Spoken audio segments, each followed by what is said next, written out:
morning, good morning. Hey, Mina. It says Mina came through an invite that I shared, but I didn't share an invite. It says the same thing about Amanda. It says, Amanda joined through an invite you shared. I didn't do anything. Did it send you guys an invite and say that I sent it? Am I? Oh, it thinks a TikTok notification is an invite? Okay. Weird. But why did that, I've never seen that before, Amanda. It's never said that to me before. Speaking of which, let me just try to do this while we're here.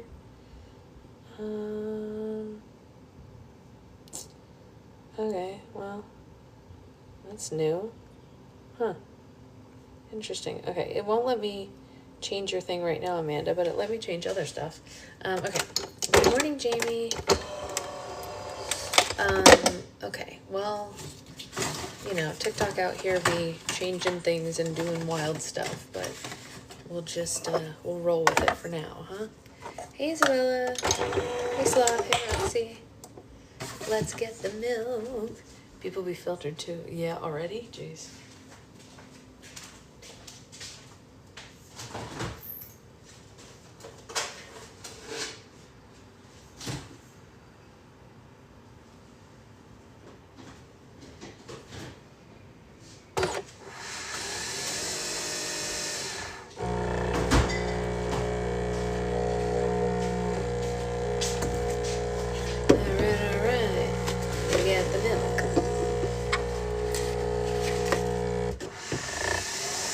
Cracking up that sign you made last time. Oh, pollination.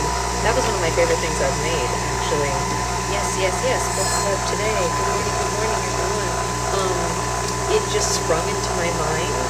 I don't know why, because cloud looks like pollen, I guess. I don't know. I truly have no idea why I thought of it, but I did. I think of really strange things, you guys. Today is book club. Every morning is always book club. So if it's morning, you can go ahead and assume it's going to be book club. But also there should be a tag at the top that tells you when you enter what we are doing. I could be wrong, but I think it does.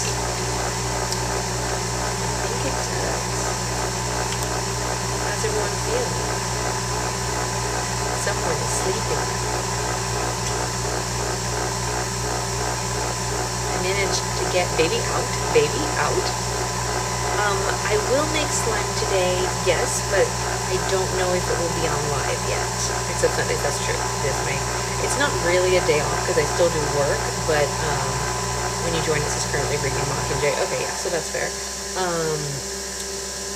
I don't know if I would consider Sunday a day off, but I don't do lives. I usually do pack orders, though, and pack slimes. We'll see. Never been in a book club. It's never too late, huh? Do I need a book myself? No, actually, I read aloud. Yeah, I read aloud every morning, so you guys can just follow along. And if you, it is a day off lives, it's true. All right, bye, Isabella. It is, if you miss any chapters, the previous days are always uploaded to YouTube. Hey, Jillian, so that you can watch back whatever you miss. Even better, how late am I in the book? We're 3 chapters in, so not that late. Pretty, but it is a series, and it is the 3rd book in a series. But you can always watch the YouTube to catch up, or listen. You know, some people use it as a body double. They listen along. Hey, Brittany, stuff like that. You know, everyone's different how they want their book club experience to go. We've been doing this book club for over 2 years now. Can you believe that, you guys? Can I tell you guys something crazy? So we started this book club when my sister was pregnant with my nephew. She was about 6 months pregnant with him when we started it, and his 2nd birthday is this week. That's how we know we've been doing this for more than 2 years. Yeah, crazy, right? Absolutely crazy. I heard a sound over there. I hope it was my husband. Because if it wasn't my husband, we have to wonder who the heck was making noise in my hallway. I'm intolerant to my kids, especially for the Wait, I don't know what that means. I just want to say hi. I missed yesterday. Hey, Amber, yes. Told Samantha we said hi and that his commentary in yesterday's live was totally appreciated. Introducing, that makes more sense. My husband doesn't enjoy reading, but he started to love book club, and I'm like, I love that. Ooh. You know, we have a number of people who got into reading because of book club. Isn't that crazy? And how wonderful is that? Anya's not here right now because she's on vacation, but she was in like a decade-long slump of not reading and got back into reading because of book club. Yeah, good stuff. And Roxy, look at that, see? Good stuff.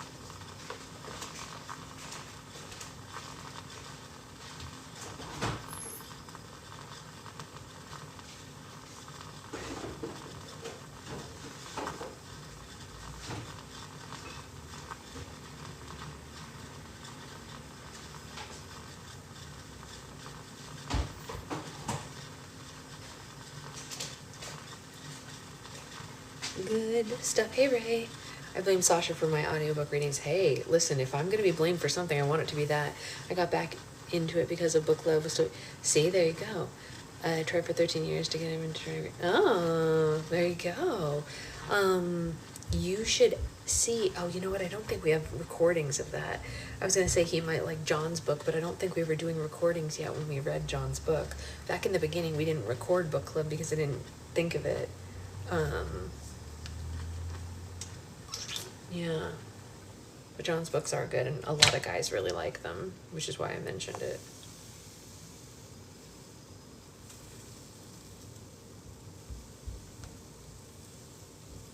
Look at that poof. Oh, you can't see it. Here. Oh, the glory. This is a good cup for foam, you know?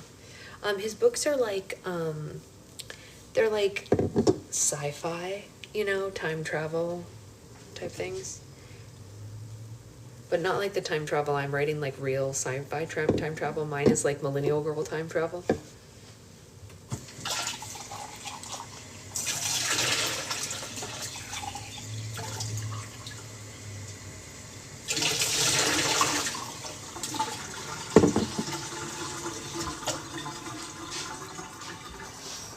Oh, that's true. He does have them on Audible. That's exactly right.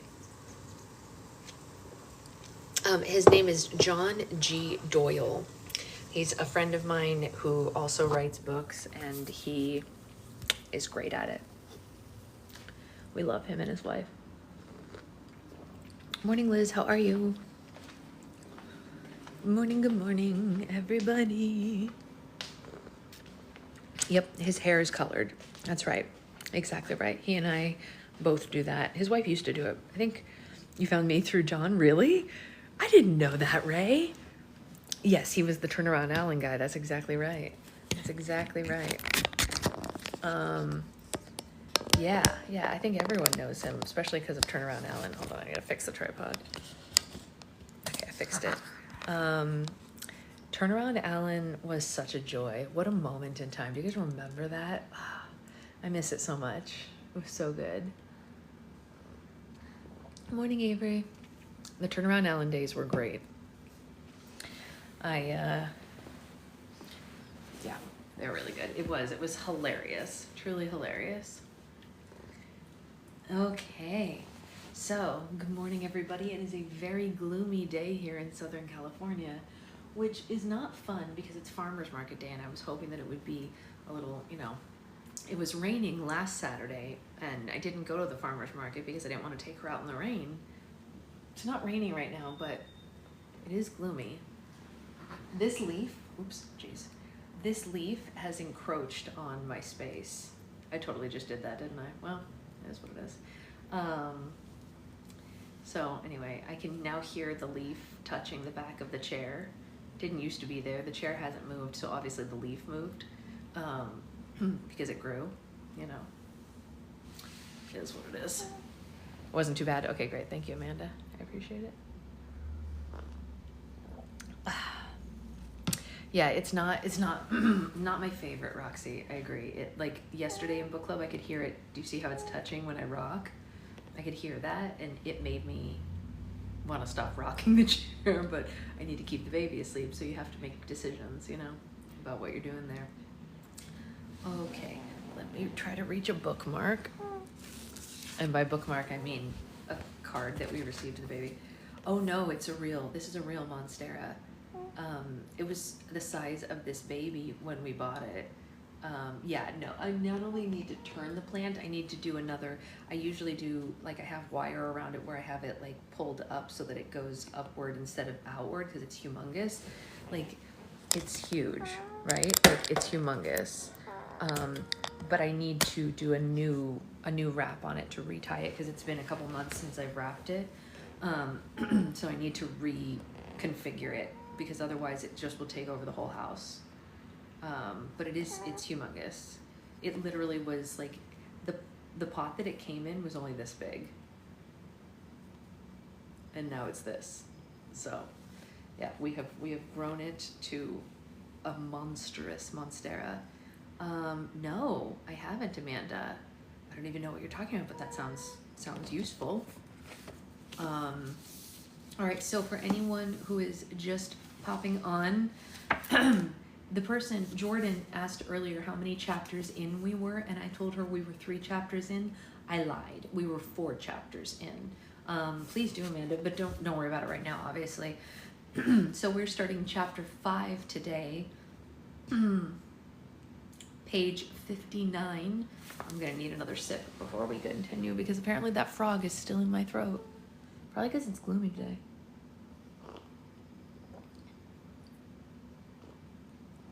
Ah, delightful. Okay. Chapter 5. Another force to contend with. Another power player who has decided to use me as a piece in her games, although things never seem to go according to plan. First, there were the game makers, making me their star and then scrambling to recover from a handful of poison berries. And then there was President Snow, trying to use me to put out the flames of the rebellion, only to have my every move become inflammatory. Next, the rebels ensnaring me in the metal claw that lifted me from the arena, designating me to be their Mockingjay, and then having to recover from the shock that I might not want those wings. And now Coin, with her fist full of precious nukes and her well-oiled machine of a district, finding it's even harder to groom her Mockingjay than to catch a new one. But she has been the quickest to determine that I have an agenda of my own, and I am therefore not to be trusted. She has been the first to publicly brand me as a threat. I run my fingers through the thick layer of bubbles in my tub. Cleaning me up is just a preliminary step to determining my new look. With my acid-damaged hair, sunburned skin, and ugly scars, the prep team has to make me pretty and then has to make me pretty and then... Wait, what? We're going to try that sentence again and see if Sasha can learn to read. Do you have faith that I can read? I don't, but let's try it anyway. With my acid-damaged hair, sunburned skin, and ugly scars, the prep team has to make me pretty and then damage, burn, and scar me in a more attractive way. Okay, that was how the sentence was meant to be read. We got it the second, third, fourth time, whatever. Remake her to Beauty Base 0, Fulvia ordered first thing this morning. We'll work from there. Beauty Base 0 turns out to be what a person would look like if they stepped out of bed looking flawless but natural. It means that my nails are perfectly shaped but not polished, my hair is soft and shiny but not styled, my skin is smooth and clear but not painted. Wax the body hair, erase the dark circles, but don't make any noticeable enhancements. I suppose Cinna gave the same instructions the first day I arrived as a tribute in the capital, only that was different since I was a contestant. As a rebel, I thought I'd get to look more like myself, but it seems like a televised rebel has her own standards to live up to. After I rinsed the lather from my body, I turned to find Octavia waiting with a towel. She's so altered from the woman that I knew in the capital, stripped of the gaudy clothing and heavy makeup and dyes and jewelry and knickknacks that she adorned her hair with. I remember how one day she showed up with bright pink tresses studded with bling, colored lights like shaped like mice. She told me that she had several mice at home as pets. The thought revolted me at the time, but since we consider mice vermin, unless cooked, Perhaps Octavia liked them because they were small, soft, and squeaky, like her. And now she pats me dry and I become acquainted with the District 13 Octavia. Her real hair turns out to be a nice auburn color. Her face is ordinary but has an undeniable sweetness. And she's younger than I thought, maybe early 20s. Devoid of the 3-inch decorative nails, her fingers appear almost stubby, and they can't stop trembling. And I want to tell her it's okay, that I'll see that coin never hurts her again. But the multicolored bruises flowing under her green skin only reminds me how impotent I am. Flavius, too, appears washed out without his purple lipstick and bright clothes. He managed to get his orange ringlets back in some sort of order, though.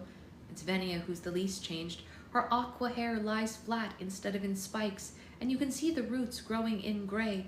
However, the tattoos were always her most striking characteristics, and as they're golden and shocking as ever, she comes and takes the towel from Octavia's hands. Katniss is not gonna hurt us, she says quietly but firmly to Octavia. Katniss didn't even know we were here. Things will be better now. Octavia gives a slight nod but doesn't dare look me in the eye. It's no simple job getting me back to Beauty Base Zero, even with the elaborate arsenal of products, tools, gadgets that Plutarch has had the foresight to bring with him from the capital. My preps do pretty well until they try to address the spot on my arm where Joanna dug out the tracker.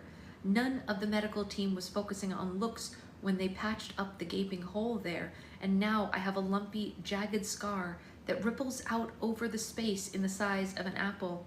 Usually my sleeve covers it, but the way Cinna's Mockingjay costume is designed, the sleeve stops just above my elbow.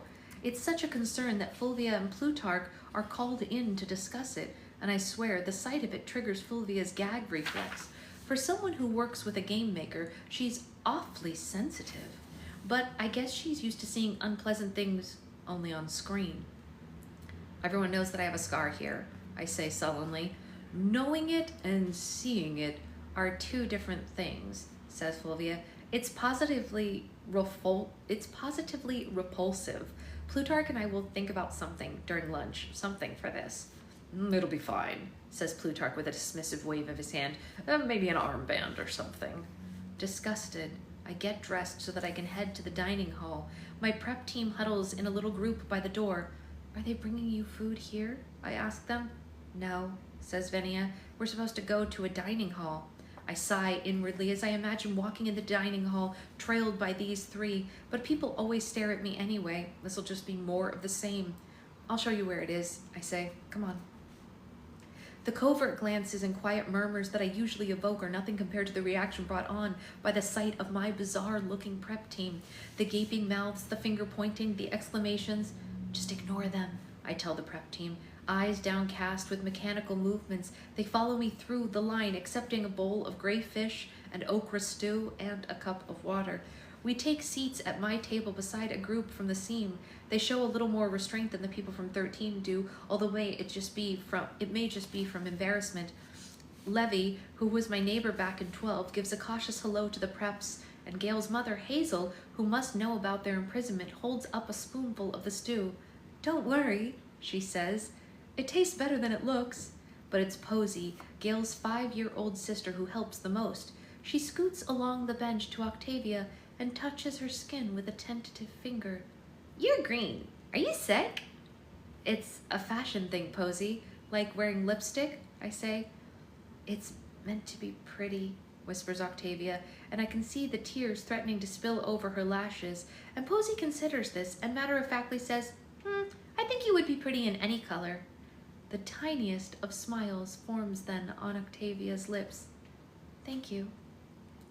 If you really want to impress Posey, you'll have to dye yourself bright pink, says Gale, thumping his tray down beside me. That's her favorite color.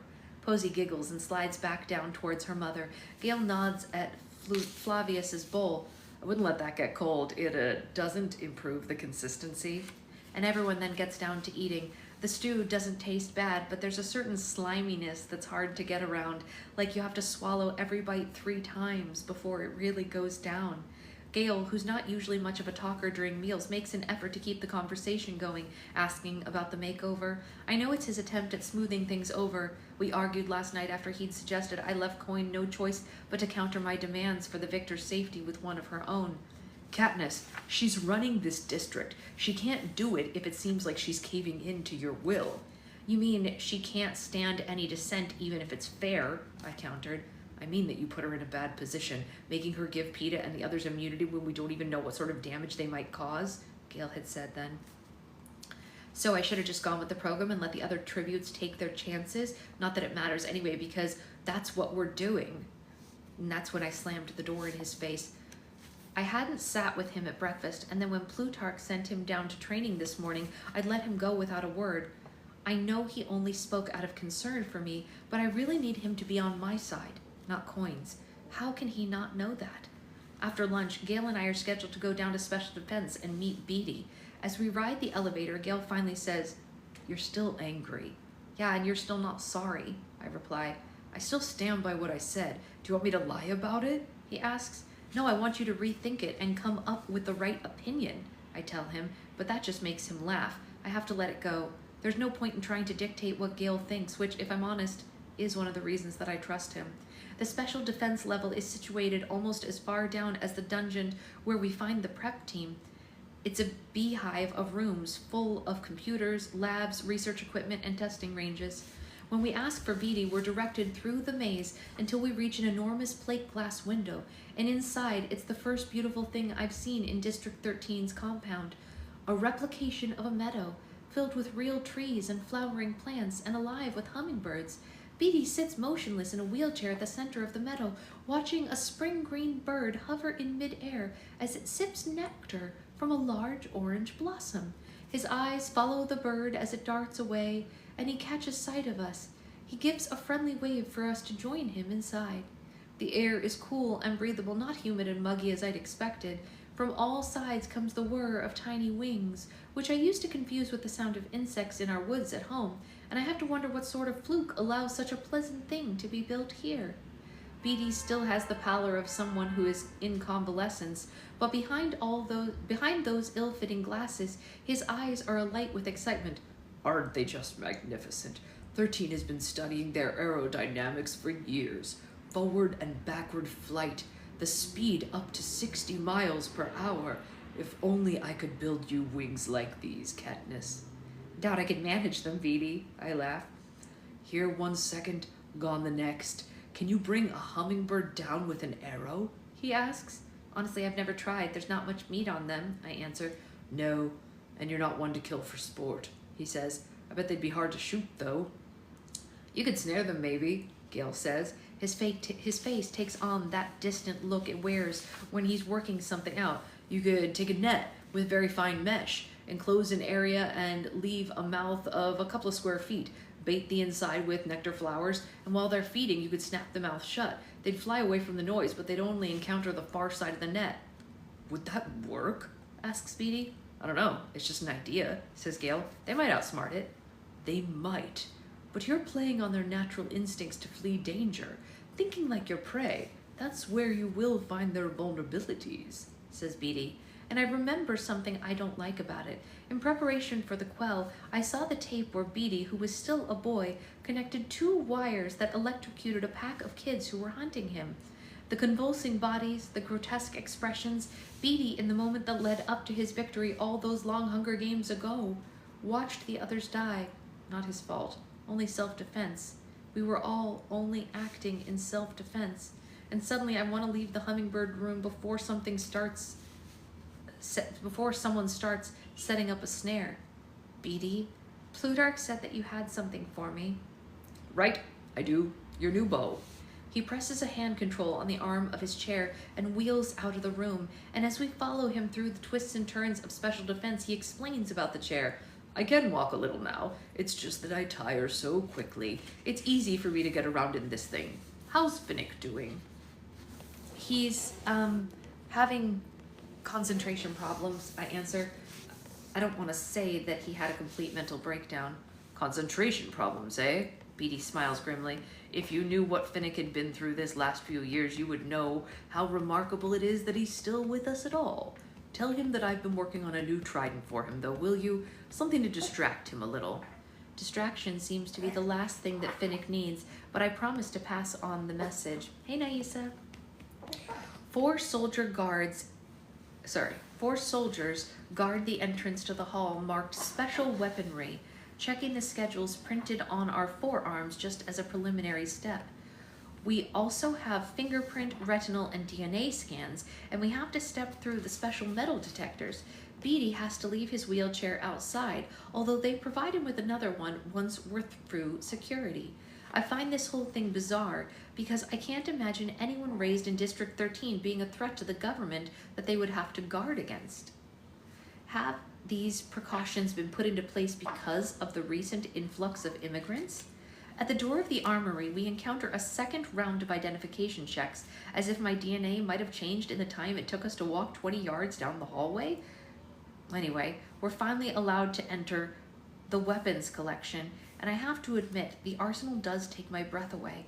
Row upon row of firearms, launchers, explosives, armored vehicles. Of course, the airborne division is housed separately, Beatty tells us. Of course, I say, as if this would be self-evident. I don't know where a simple bow and arrow could possibly find a place in all this high-tech equipment, but then we come upon a wall of deadly archery weapons. I played with a lot of the Capitol's weapons in training, but none designed for military combat. I focus my attention on a lethal-looking bow, so loaded down with scopes and gadgetry, I'm certain that I can't even lift it, let alone shoot it. Gale, maybe you would like to try out a few of these, says Beatty. Seriously? Says Gale. You'll be issued a pew-pew of it. It's really hard to say that in another accent. Beatty's got such a serious accent, but you know I have to say the word pew-pew instead of G-U-N because TikTok doesn't like it. And it sounds ridiculous when you say it like that. Why don't they just let me read the book as it is? Why? You'll be issued a pew-pew eventually for battle, of course. But if you appear as a part of Katniss's team in the propose, one of these looks a little showier. I thought you might like to find one that suits you, says Beatty. Yeah, I would. Gale's hands close around the very bow that caught my attention a moment ago, and he hefts it onto his shoulder. He points it around the room, peering through the scope. It gives a morbid chuckle. It does. Slime might be this afternoon, and if not, it'll be on Monday. That doesn't seem very fair to the deer, I say. Wouldn't be using it on deer, would I? He answers me. I'll be right back, says Beatty, and he presses a code into a panel, and a small doorway opens, and I watch as he disappears and the doors shut. So, it'd be easy for you. Using that on people? I ask. I didn't say that. Gale drops the bow to his side. But if I'd had a weapon, I could have stopped what I saw happening in 12. If I'd had a weapon, I could have kept you out of the arena. I'd have used it. Yeah, me too, I admit. But I don't know what to tell him about the aftermath of ending a person's life and how they never leave you. Beatty wheels back in with a tall black rectangular case awkwardly positioned between his footrest and his shoulder. He comes to a halt and tilts it toward me. For you. I set the case flat on the floor and undo the latches along one side. The top opens on silent hinges. Inside the case, on a bed of crushed maroon velvet, lies a stunning black bow. Oh, I whisper in admiration, and I lift it carefully into the air to admire the exquisite balance, the elegant design, the curve of the limbs, and somehow it suggests the wings of a bird extended in flight. There's something else here. I have to hold very still to make sure I'm not imagining it. No, the bow is alive in my hands. I press it against my cheek and I feel the slight hum travel through the bones of my face. What is it doing? I ask. It's saying hello, explains Beatty with a grin. It heard your voice. It recognizes my voice? Only your voice, he tells me. Sorry. You see, they wanted me to design a bow purely on looks as a part of your costume, you know, but I kept thinking, what a waste. I mean, what if you do need it sometime as more than a fashion accessory? So I left the outside simple and I let the inside go to my imagination. Best explained in practice, though. Do you want to try it out? We do. A target range has already been prepared for us. The arrows that Beatty designed are no less remarkable than the bow. Between the two, I can shoot with the accuracy of over 100 yards. The variety of arrows, razor-sharp, incendiary, explosive, turn the bow into a multi-purpose weapon. Each one is recognizable by a distinctive colored shaft, and I have the option of voice override at any time, but I have no idea why I would use that. To deactivate the bow's special properties, I only need to tell it good night, and then it goes to sleep until the sound of my voice wakes it again. I'm in good spirits by the time I get back to my prep team, leaving Beatty and Gail behind. I sit patiently through the rest of the paint job, and I don my costume, which now includes a bloody bandage over the scar on my arm to indicate that I have recently been in combat. It's freezing for you? Is it freezing for anyone else? Or do you think it might be your internet? Or is it mine? Venia affixes my Mockingjay pin over my heart. I take up my bow and the sheath of normal arrows that Beatty made, knowing that they would never let me walk around with the loaded ones.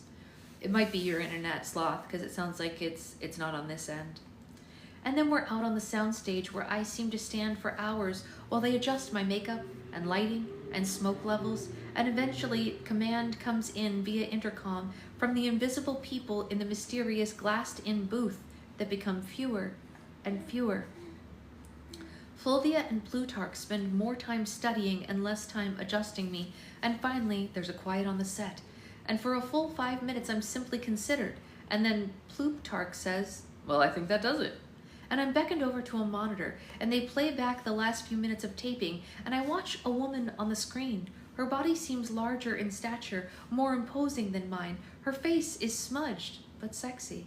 Her brows are black and drawn in at an angle of defiance. Wisps of smoke suggest that she has either just been extinguished or she's about to burst into flames. And it rises from her clothes. I do not know who this person is. Into flames. And it rises from her clothes. I do not know who this person is. Finnick, who's been wandering around the set for a few hours, comes up behind me and says with a hint of his old humor, "They'll either want to kill you, kiss you, or be you." Everyone's so excited, so pleased with their work. It's nearly time to break for dinner, but they insist that we continue, and tomorrow we'll focus on speeches and interviews and have me pretend to be in real battles. Today, they just want one slogan. They just want one line that they can work into a short propo to show coin. People of Panem, we fight, we dare, we end our hunger for justice. That's the line. I can tell by the way they present it, they spent months, maybe years working it out, and they're really proud of it. It seems like a mouthful to me, though, and it's stiff. I can't imagine actually saying it in real life unless I was using a capital accent and making fun of it, like when Gail and I used to imitate Effie Trinket's "May the odds be ever in your favor." But Fulvia's right in my face describing a battle that I've just been in, and how my comrades in arms are all lying dead around me, and how to rally the living I must turn to the camera and shout this line. I'm hustled back to place, and the smoke machine kicks in. Someone calls for quiet and the cameras start rolling and I hear action. So I bow my head over and I yell with all the anger that I can muster, "People of Panem, we fight, we dare, we end our hunger for justice." There's dead silence on the set, and it goes on and on. Finally, the intercom crackles, and it's Hamish's acerbic laugh that fills the studio.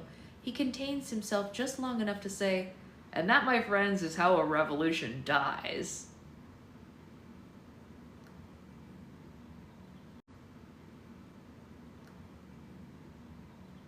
Not very nice, Hamish.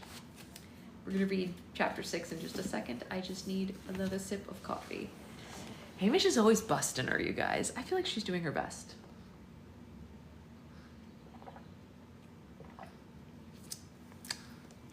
Chocolate strawberries. Ooh. That sounds delicious. Hey, Amber. All right. We are on chapter 6 now, page 73. And he's not wrong. The last line was that Hamish said, "And that, my friends, is how a revolution dies." Yerp. All right. Well, on that really, really sarcastic note from Hamish, let us start chapter 6, page 73. The shock of hearing Hamish's voice yesterday, of learning that he was not only functional but had some sort of measure of control over my life again, enraged me. I left the studio directly and I refused to acknowledge his comments from the booth today. Even so, I knew immediately that he was right about my performance. It took the whole of this morning for him to convince the others of my limitations, that I can't pull it off, can't stand in a television studio wearing a costume and makeup in a cloud of fake smoke and rally the districts to victory. It's amazing, really, how long I've survived the cameras at all. The credit for that, of course, goes to PETA. Alone, I can't be the Mockingjay. We gather around the huge table in command, Coin and her people, Plutarch, Fluvia, and my prep team, a group from 12 that includes Hamish and Gale, but also a few others that I can't explain, like Levy and Greasy Say. And at the last minute, Finnick wheels Beatty in, accompanied by Dalton, the cattle expert from 10. I suppose that Coin has assembled this strange assortment of people as a witness to my failure. However, it's Hamish who welcomes everyone in, and by his words, I understand that they have all come at his personal invitation. This is the first time that we all been in a room together since I clawed him. I avoid looking at him directly, but I catch a glimpse of his reflection in one of the shiny control consoles along the wall. He looks slightly yellow, and he's lost a lot of weight, giving him a kind of shrunken appearance. And for a second, I am afraid he's dying, and I have to remind myself, I don't care. The first thing Hamish does is to show the footage we've just shot. I seem to have reached a new low under Plutarch and Fluvia's guidance. Both my voice and my body have a jerky and disjointed quality, like a puppet being manipulated by unseen forces. All right, Hamish says when it's over. Would anyone like to argue that this is of use to...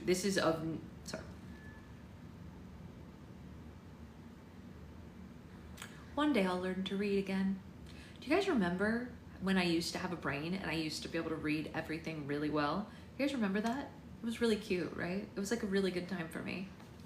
Let's try that again. All right, Hamish says when it's over. Would anyone like to argue that this is of use to us in winning the war? And no one does. That saves time, so let's all be quiet for a minute. I want everyone to think of one incident where Katniss Everdeen genuinely moved you. That's right, TikTok isn't glitching, Sasha is. Not one where you were jealous of her hairstyle, or where her dress went up in flames, or she made a halfway decent shot with an arrow. No, not one where PETA was making her like you. I want to hear one moment where she made you feel something real. Quiet stretches out, and I'm beginning to think it will never end when Levy speaks up. When she volunteered to take Prim's place at the reaping, because I'm sure that she thought she was going to die. Good. That's an excellent example, says Hamish. And he takes a purple marker and he writes it on a notepad. Volunteered for sister in the reaping. Hamish looks around the table. Somebody else? I'm surprised that the next speaker is Boggs, who I think of as a muscular robot that does Coin's bidding. When she sang the song when that little girl died. Somewhere in my head, the image surfaces of Boggs with a young boy perched up on his hip. In the dining hall, I think it is. Maybe he's not a robot after all. Who didn't get choked up in that moment, am I right? Says Hamish, writing it down.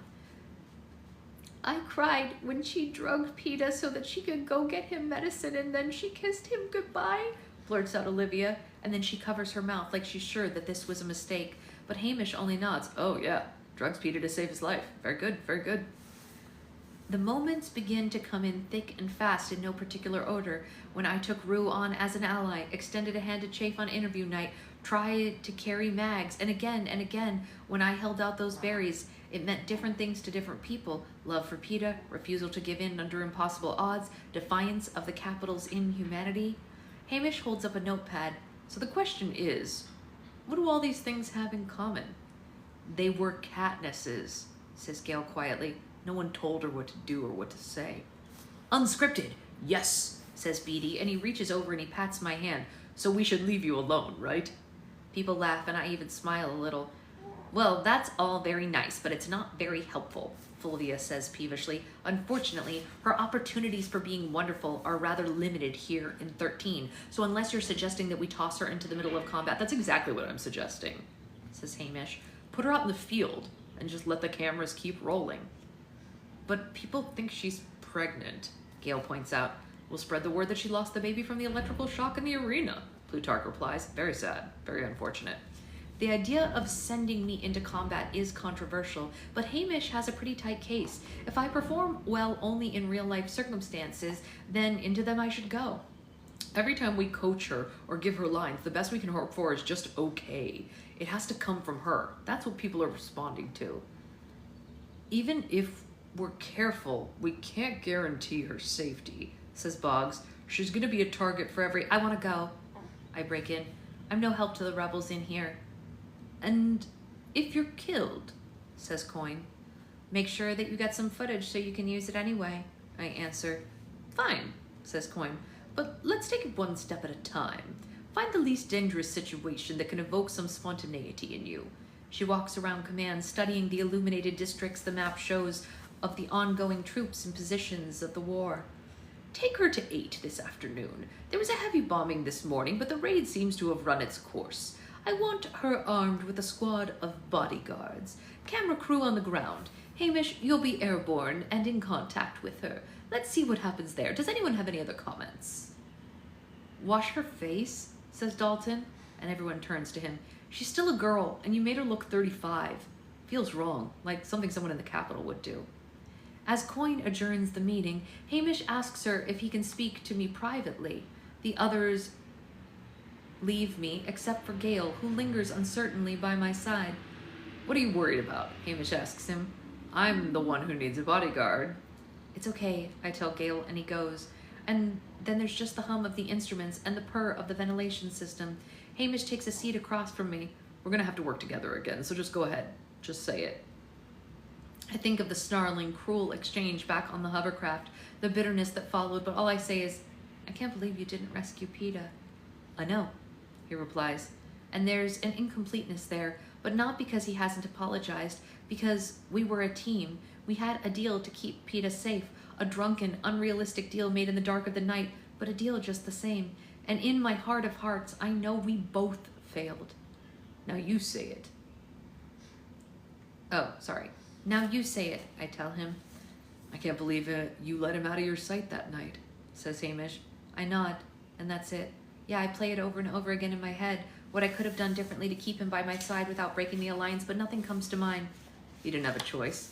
Even if you could have made Plutarch stay and rescue him that night, the whole hovercraft would have gone down. We barely made it out as it was. And I finally meet Hamish's eyes, seam eyes, gray and deep and ringed with the circles of sleepless nights. He's not dead yet, Katniss. We're still in the game, I try to say with optimism, but there's a crack in my voice. We're still in, and I'm still your mentor. Hamish points his mark at me. When you're on the ground, remember I'm airborne, and I'll have the better view, so you have to do what I tell you. We'll see, I answer, and I return to the remake room and watch the streaks of makeup disappear down the drain as I scrub my face clean. The person in the mirror looks ragged with her uneven skin and her tired eyes, but she looks like me, and I rip the armband off, revealing the ugly scar from the tracker. There, that looks like me too. Since I'll be in the combat zone, Beatty helps me with armor that Cinna designed, a helmet of some interwoven metal that fits close to my head. The material is supple, like fabric, and can be drawn back like a hood, just in case. I don't want it up full time. Just in case I don't want it up full time. There's a vest to reinforce the protection over my vital organs, a small white earpiece that attaches to my collar by a wire. Beatty secures a mask to my belt that I don't have to wear unless there's a gas attack. If you see anyone dropping for reasons that you can't explain, you immediately put this on, he says. And finally, he straps a sheath divided into 3 cylinders of arrows across my back. Just remember, right side, fire. Left side, explosives. Center, regular. You shouldn't need them, but better safe than sorry. Boggs shows up to escort me down to the airborne division, and just as the elevator arrives, Finnick appears in a state of agitation. Katniss, they won't let me go. I told them I'm fine, but they won't even let me ride in the hovercraft. I take in Finnick, his bare legs showing between his hospital gown and his slippers, his tangle of hair, his half-knotted rope twisted around his fingers, the wild look in his eyes, and I know any plea on my part will be useless. Even I don't think it's a good idea to bring him. So I smack my hand on my forehead and I say, oh, I forgot. It's this stupid concussion. I was supposed to tell you to report to Beatty in special weaponry. He's designed a brand new trident for you. At the word trident, it's as if the old Finnick surfaces. Really? What does it do? I don't know, but if it's anything like my bow and arrows, you're gonna love it. I say, you'll need to train with it, of course, though. Right, yes, of course. I better get down there, Finnick says. Finnick, I say, maybe you want some pants first? And he looks down at his legs as if noticing his outfit for the first time. And when he whips off his hospital gown, leaving himself just in his underwear, why? He says, do you find this? And then he strikes a ridiculously provocative pose. Distracting? I can't help laughing because it is funny. It's extra funny because it makes Boggs look so uncomfortable, and I'm happy because Finnick actually sounds like the guy that I met at the Quarter Quell. I'm only human, O'Dare, I say before I get in the elevator and the doors close. Sorry, I say to Boggs. Don't be. I thought you handled that well, he says. Better than me having to arrest him anyway. Yeah, I say, and I sneak a sidelong glance at him. He's probably in his mid-40s with close-cropped gray hair and blue eyes and incredible posture. He's spoken up twice today in a way that makes me think we would rather be friends than enemies. Maybe I should give him a chance, but he just seems so in step with Coin. There's a series of loud clicks, and the elevator comes to a slight pause and then begins to move laterally to the left. It goes sideways? I ask. Yeah, there's a whole network of elevators, paths under 13, he answers. This one lies only just above the transport spoke to the 5th air-left platform. It takes us to the hangar. The hangar, the dungeons, special defense. Somewhere food is grown, power is generated, air and water are purified. 13 is even larger than I thought, I say. Can't take credit for much of it, says Boggs. We basically inherited the place. It's been all we can do to just keep it running. The clicks resume, and we drop down again briefly, just a couple of levels, and then the doors open to the hangar. Oh, I let an involuntary sigh at the sight of the fleet. Row after row of different kinds of hovercrafts are there. Did you all inherit these too? Some we manufactured, some were part of the capital's Air Force. They've been updated, of course, says Boggs, and I feel a twinge of hatred against 13 again. So you had all of this, and you still left the rest of the districts defenseless against the capital? It's not that simple, he shoots back. We were in no position to launch a counterattack until recently. We could barely stay alive, and after we'd overthrown and executed the capital's people, only a handful of us even knew how to pilot. So we could have nuked them with missiles, sure, but then there's always the larger question. If we engage in that type of warfare with the capital, would there be any human life left? That sounds like what PETA said, and you all called him a traitor, I counter. Because he called for a ceasefire, says Boggs. You'll notice that neither side has launched nuclear weapons. We're working it out the old-fashioned way. Over here, Soldier Everdeen. And then he indicates to one of the smaller hovercrafts. I mount the stairs and find it packed with television crew and equipment. Everyone is dressed in 13's dark gray military jumpsuits, and even Hamish, although he seems unhappy about the snugness of his collar. Even Hamish is there, although he seems unhappy about the snugness of his collar. Fulvia Cardew hustles over and makes a sound of frustration when she sees my clean face. All that work down the drain. And I'm not blaming you, Katniss. It's just that very few people are born with camera-ready faces, like him. She snags Gale, who's in conversation with Plutarch, and spins him toward us. Isn't this one handsome? Gale does look striking in the uniform, I guess, but the question still embarrasses both of us, given our history. I'm trying to think of a witty comeback when Boggs says briskly, well, don't expect us to be too impressed. We just saw Finnick O'Dare in his underwear. I decide to go ahead and like Boggs after all. There's a warning of the upcoming takeoff, and I strap myself to the seat next to Gale, facing off with Hamish and Plutarch, and we glide along the maze of tunnels that opens out onto a platform. Some sort of elevator device lifts the craft up slowly through the levels. All at once, we're outside in a large field surrounded by woods, and then we rise off the platform, and we become wrapped in clouds. Now that the flurry of activity leading up to this mission is over, I realize that I have no idea what I'm facing on this trip to District 8. In fact, I know very little about the actual state of the war, or what it would take to win it, or what would happen if we did. Plutarch tries to lay it out in simple terms for me. First of all, every district is currently at war with the capital except for 2, which has always had a favored relationship with our enemies despite its participation in the Hunger Games. They get more food and better living conditions, and after the Dark Days, the supposed destruction of 13, 2 became the capital's new center of defense, although it's publicly presented as the home of the nation's stone quarries in the same way that 13 was known as the graphite mining space. District 2 not only manufactures weaponry, it trains and even supplies peacekeepers. You mean some of the peacekeepers are born into? I ask, although they all come from the capital. Plutarch nods. That's what you're supposed to think. And some do come from the capital, but its population could never sustain a force of that size. There's the problem of recruiting capital-raised citizens for a dull life of deprivation in the districts. A 20-year commitment to the peacekeepers, no marriage, no children allowed. Some buy into it for the honor of the thing, others take to it as an alternative to punishment. For instance, join the peacekeepers and your debts are forgiven. Many people are swamped in debt in the capital, but not all of them are fit for military duty. So District 2 is where we turn to for additional troops. It's a way that their people get to escape poverty and a life in the quarries. They're raised with a warrior mindset. You've seen how eagerly their children volunteer to be tributes. Cato and Clove, Brutus and Anabaria. I've seen their eagerness and their bloodlust too. Yeah, but all the other districts are on our side? I ask. Yes. Our goal is to take over the districts one by one, ending with District 2, thus cutting off the capital's supply chain. And then once it's weakened, we invade the capital itself, says Plutarch.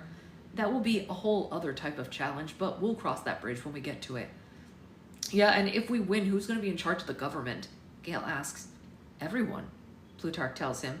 We're going to form a republic where the people of each district and the capital can elect their own representatives to be their voice in a centralized government. Don't look suspicious. It worked before. Yeah, in books, Hamish mutters. In history books, says Plutarch. And if our ancestors can do this, so can we. Frankly, our ancestors don't seem too much to brag about. I mean, look at the state that they left us in, with wars and a broken planet. Clearly, they didn't care about what would happen to the people that came after them. But this republic idea does sound like an improvement over our current government. I know, and she loves it. And what happens if we lose? I ask. If we lose? Plutarch looks out at the clouds in an ironic smile that twists his lips. Then I would expect the next year's Hunger Games to be quite unforgettable. Oh, that reminds me. He takes a vial from his vest and shakes a few deep violet pills into his hand and holds them out to us. We named them Nightlock in your honor, Katniss. The rebels can't afford for any of us to be captured now, but I promise it will be completely painless. I take hold of a capsule, unsure of where to put it. Plutarch taps a spot on my shoulder in the front of my left sleeve, and I examine it and find a tiny pocket that both secures and conceals the pill. Even if my hands were tied, I could lean my head forward and bite this free. Cinna, it seems, has thought of everything.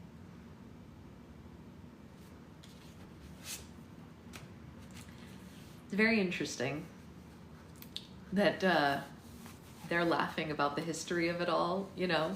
Of course he did. You know, do you guys know, I mean, I'm sure some of you do, not everyone, the musical Hamilton?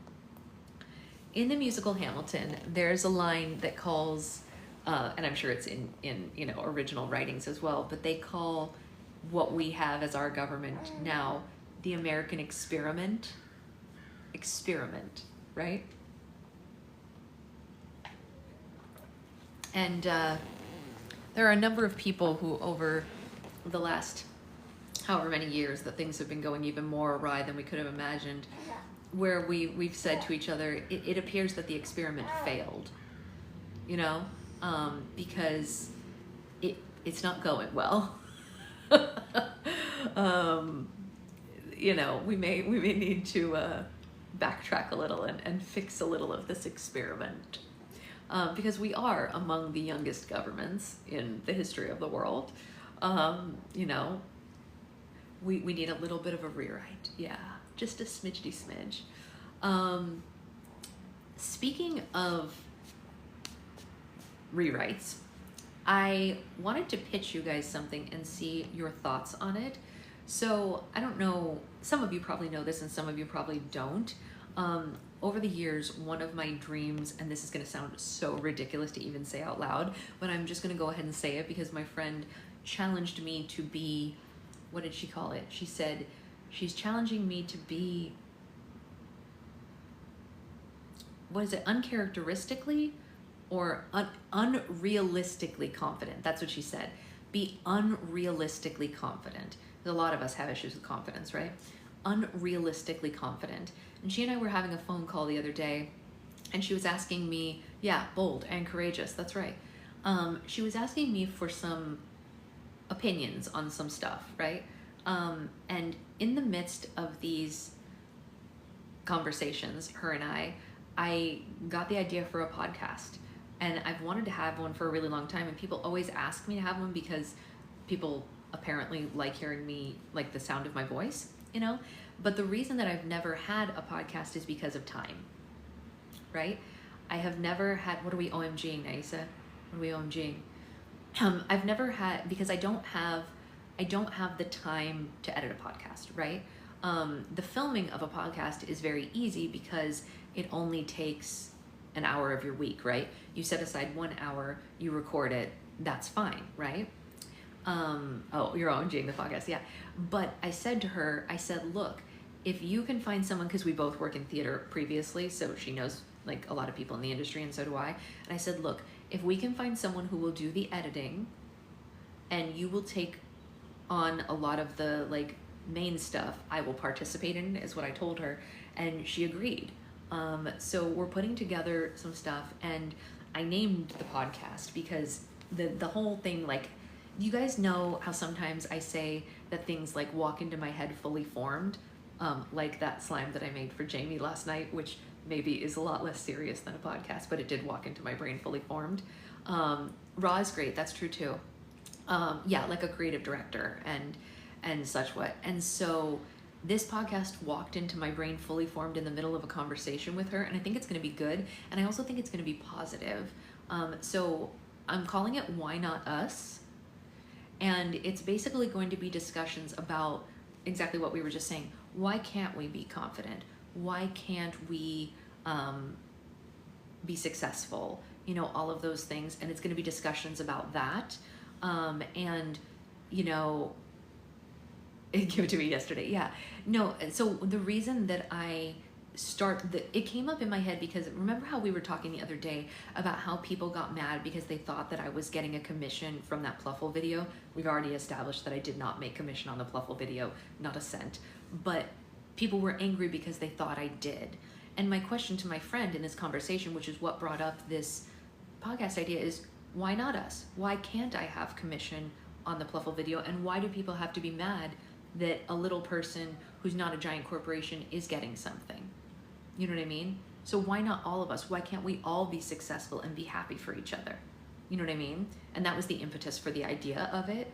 So I wanted to tell you guys about it first. We haven't told anyone. Literally, you guys are the first people that I'm telling because book club means the most. But I think it's going to be really positive to have these conversations. And in a time like this, when the world is so kind of in shambles, I think there's a lot of discussions to be had around that, right? And part of the idea of it is her and I discussing things that can be useful to other people, and we're going to also talk about our whys of why we want to be successful. For example, her son is pretty far on the spectrum, and there is a school in her town that supports kids like that, but it's $60,000 a year. She does not have an extra $60,000, so she is working towards being more successful this year in her work to raise the money to send him there until he's 21, because the school goes up until they're 21. It starts for him his age that he will be next year, so she has 1 year to get to that. Yeah, we're gonna do both video and audio. Yeah, it's so terrible that it costs so much, $60,000, but she wants this for her son, and I understand why. There's so many worth talking about. Yeah, and I was gonna say, I have a friend who has a son even further on the spectrum than her, and her son does go to one of those special schools. So we wanted to interview her about that. But that's her why, you know what I mean? So there's like, why not us, and why we're doing it, you know? We have one of these. Which one of these objects has a hull? I don't know. What the heck is a hull? I guess, is this a ship? Okay, I got it right. Okay. Wow, I hate this new thing that they make you do. I missed the slide. We have a lot of people, there's a lot of you that have things to say. Well, I couldn't see what was a ship. It wasn't a good picture, Naisa. That's more than the median US income. Exactly, Brian. And that is my point. Yeah, all of you have input in things. that we can pull from all of you all to be on and talk about things. So I think it's going to be really positive. So yeah, if you guys, I'm going to make a video about it, and I'll be able to link her, and you guys will be able to follow her also if you want to follow along with her journey, if that means anything to you all. But we're going to have a lot of good discussions, and we're going to talk to a lot of cool people. I'll teach Excel before AI takes my job. That's another thing we should talk about, right? Brian is right. And I'm going to bring this up on the podcast as well in more detail, but did you guys know, well, I think I've told you all that TikTok keeps pitching, probably a lot more than just me, but like basically they are offering, they are very similar. Yeah, Roxy, I don't know, Roxy, if this is an aside, but Roxy, did you know that my old boss at Slumo, her daughter has Angelman syndrome, which also goes in conjunction with those two? It's really interesting. You should look at some of her content about that. But I have been pitched no less than 10 times to earn a commission for advertising an AI app. And obviously I turn it down every time because I am avidly against that. But like, that's what people are making money for on here. And then people are angry that I might have earned a commission from a video about a sensory toy. Like, does that not blow anyone's mind? They're okay that someone is earning commission for advertising an app that is going to actively take jobs away from people. They're okay with that. But that I might advertise a sensory toy, which I didn't. I purchased it with my own money and made no commission. But what if I did advertise it? It's just a sensory toy that it turns out is amazing and slime and I bought more of. Did you hear about Duolingo? No. What happened with Duolingo? What happened? I don't know. I didn't. I use Duolingo. Is this something is it bad? Do I have to quit? I have a 1,300-day streak. Don't tell me, Avery. Are you gonna break my heart? No, I don't know. I don't know what happened, Brian.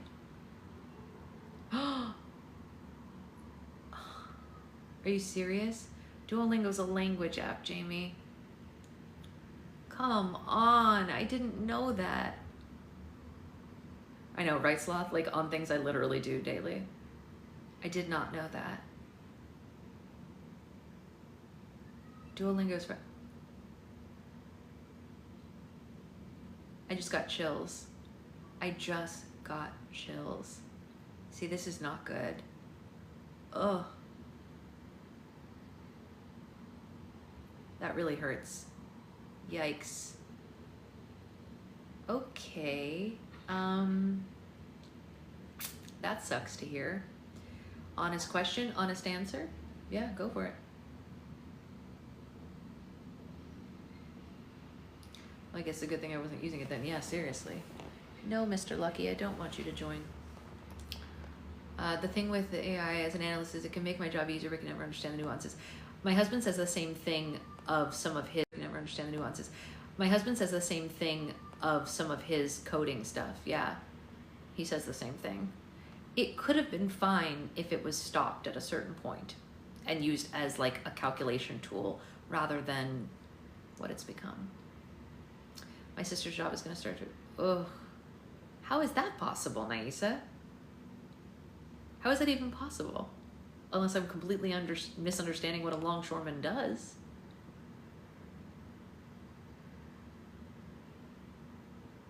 Wow. It's just terrible.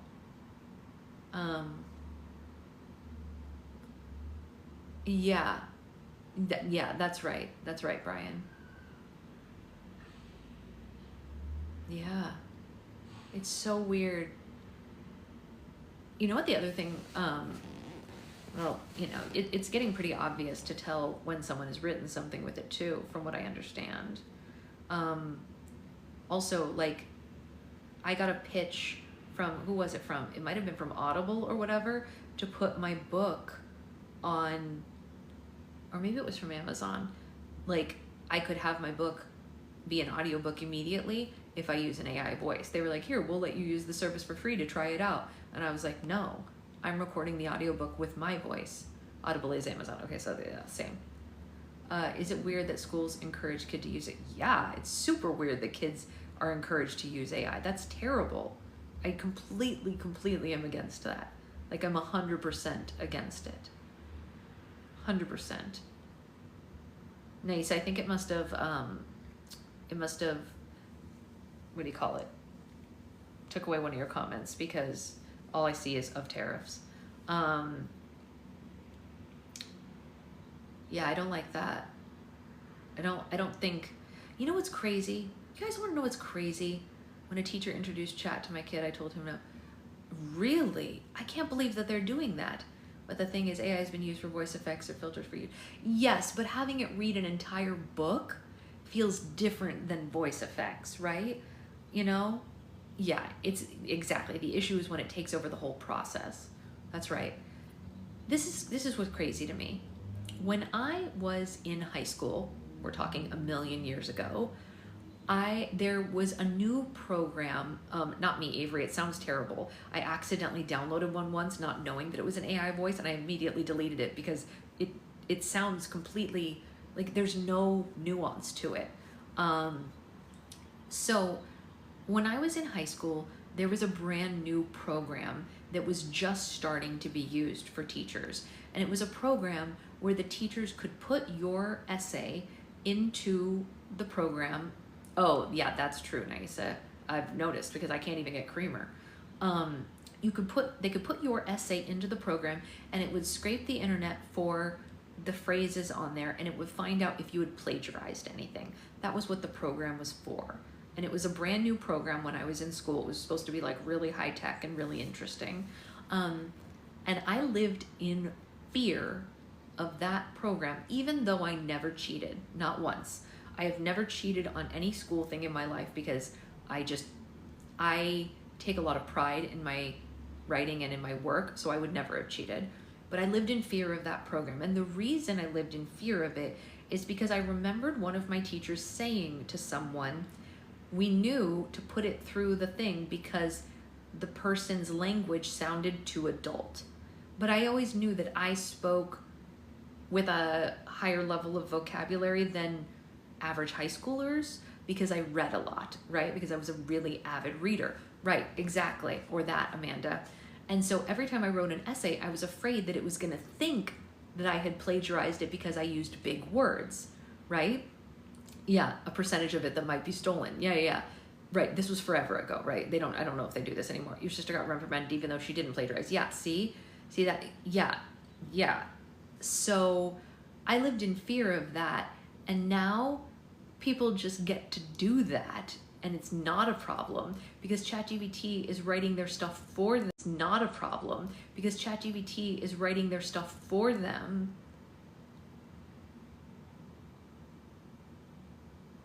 Yeah, teachers knew it was fallible. So anyway, I have a lot of mixed feelings about all these things. It is so weird. It's so weird. I don't get it. I don't like it. It gives me the heebie-jeebies and the hinkies. I'm not into it at all.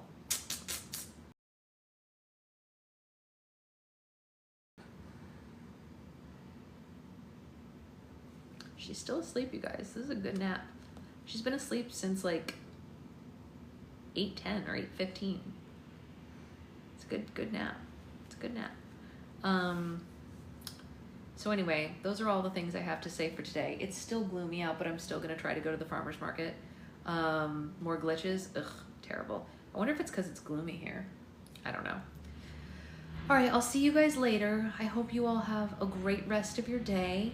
And that's the whole darn kit and caboodle. If you guys knew that you needed, I know, my sweet baby. I'll try to be on later to make slime. We'll see if it happens, but at the very least, there will be slime videos today. So I will see you later. Bye, guys.